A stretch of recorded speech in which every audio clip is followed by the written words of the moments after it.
Hello guys. Hello, this is for Capricorn. Capricorn, welcome dito sa aking channel, Kapalaran 888. Welcome. Alamin natin, Capricorn, kung anong messages, energy gabay para sa inyong lahat. So, this is for the month of June. So, nasa June na tayo guys. So, titingnan lang natin kung anong, kumbaga, energy na paparating sa'yo. Okay?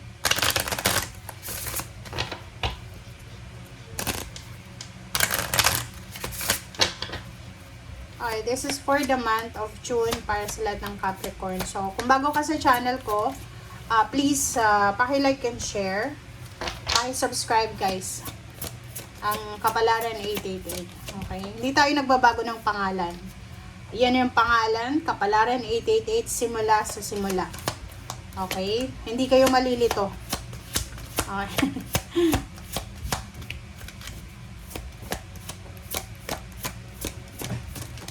Okay.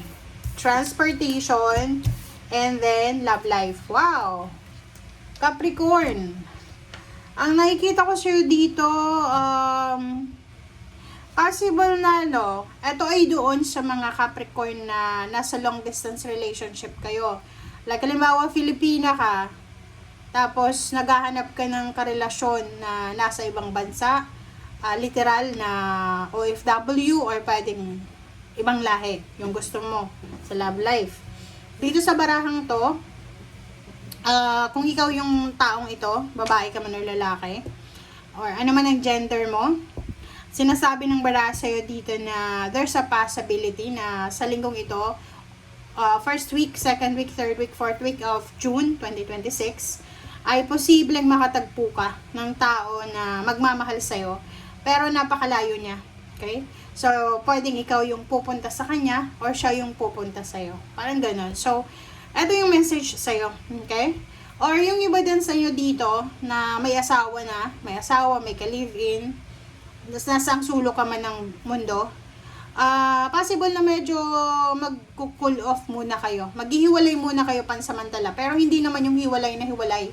Hiwalay kayo kasi yung isa mag-OFW, yung isa naman or pwedeng mag-stay sa Philippines, or yung isa is magtatrabaho sa iba, malayong lugar pero nasa Philippines lang. Okay? Alright, so let's check. Ano pa ba?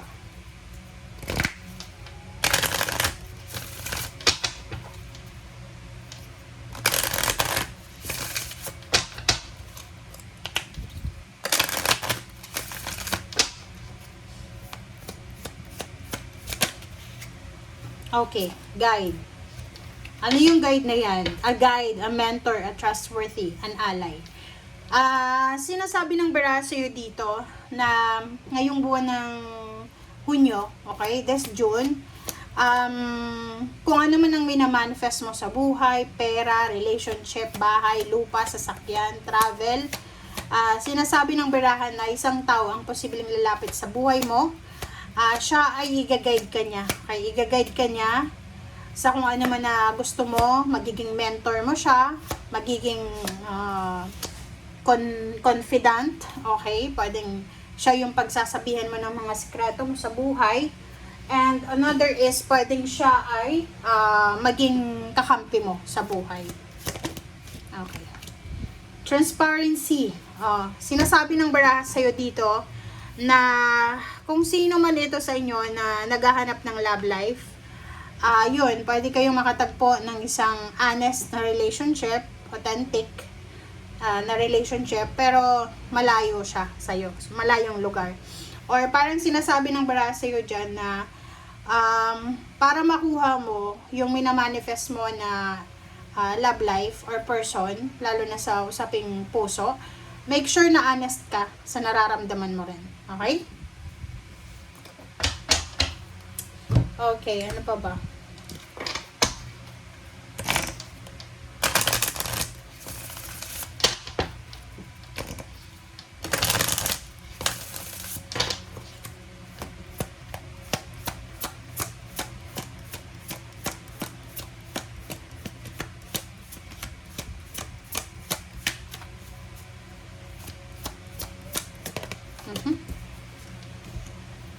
Okay, this is receiving from angels. Oh, diba? Sinasabi ng baraha sa'yo dito na there's a parang gift. The angels will shower you abundance.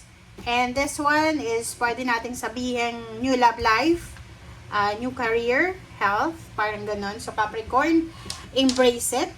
Yakapin mo yan, tanggapin mo yan kasi yan ay regalo sa'yo ng universe and the angels.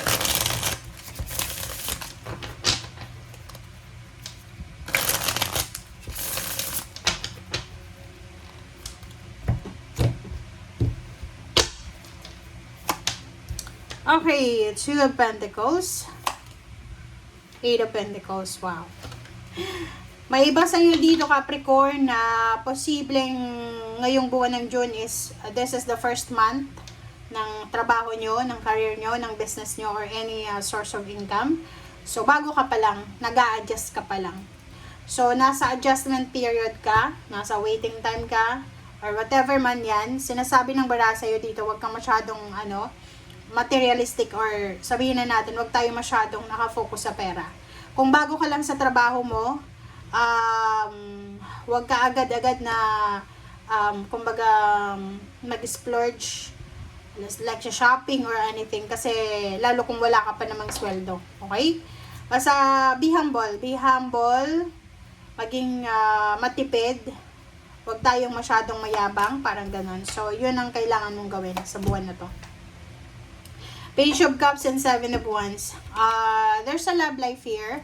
There's a love life, there's a job or career na kailangan mong ipaglaban sa buwan na to. Okay.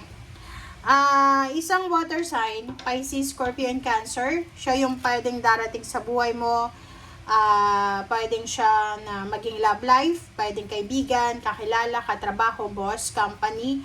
And kung ano man yan or kung sino man yan ng taong yan, ay yan yung makakatulong sa'yo para matupad mo yung mga emotional wishes and goals mo sa buhay. Diba? Tingnan mo. Pwedeng love life siya, guys. So, sinasabi ng baraha sa'yo na yun, pwedeng ngayong June, makatagpo ka talaga ng yung dream relationship mo. Dream relationship na pwedeng gusto mo ng tahimik na relationship pero financially stable. Parang ganun.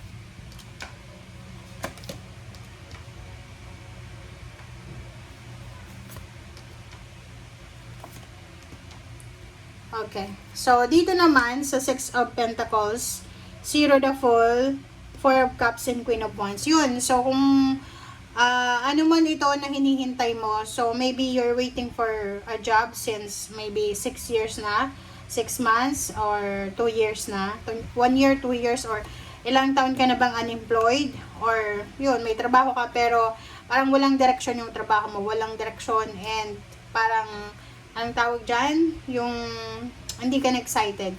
Sa barahang to, sinasabi ng barahan na isa sa mga hinihintay mo na pwedeng mabago sa financial mong pamumuhay, ang posibleng magbago. So, like for example, bigla-bigla kang makakaisip na mag-resign, tapos mag-apply sa ibang company. Or yung iba naman sa inyo dyan, bigla-bigla kang tatawag sa kakilala mo, para humingi ka ng tulong. Okay? Or like halimbawa lang siya kasi medyo risky to. So like siguro dati contented ka na sa kung ano man na situation mo sa finances. But this month of June, magiging sobrang aggressive ka. Magiging aggressive ka regarding sa financial balance and freedom. Talagang parang hindi ka titigil hanggat hindi mo nakukuha ang gusto mo. Okay, next is the High Priestess, Three of Cups, and then the Justice. Sa ilalim na then is the Moon, and then Ace of Wands. So, yun, whatever man na nangyayari sa mundo, sa gobyerno, sa kapaligiran mo, sa weather, whatever man nangyayari, sinasabi ng barahan na there's a hidden message kung ano yan, diba? Walang coincidence, guys. Dito sa mundong ibabaw, walang coincidence Basta yun yung sinasabi ko sa inyo, walang coincidence guys. Lahat ng nangyayari sa buhay ng tao, may rason, may dahilan. Nakikita ko sa'yo dito na siguro sa ngayon, yung mga matagal nang may kalivin pero hindi pa napapakasalan or hindi pa nagpapakasal, sinasabi ng bara sa'yo dito na in the near future guys, okay? In the near future, possible na ikaw ay magiging sobrang masaya kasi makakamit mo yung minamanifest mong kasal, yung grandeng kasal, yung bansa na gusto mong puntahan, yung relationship na minamanifest mo, na pinagpipray mo every night. Okay? Thank you guys. Bye!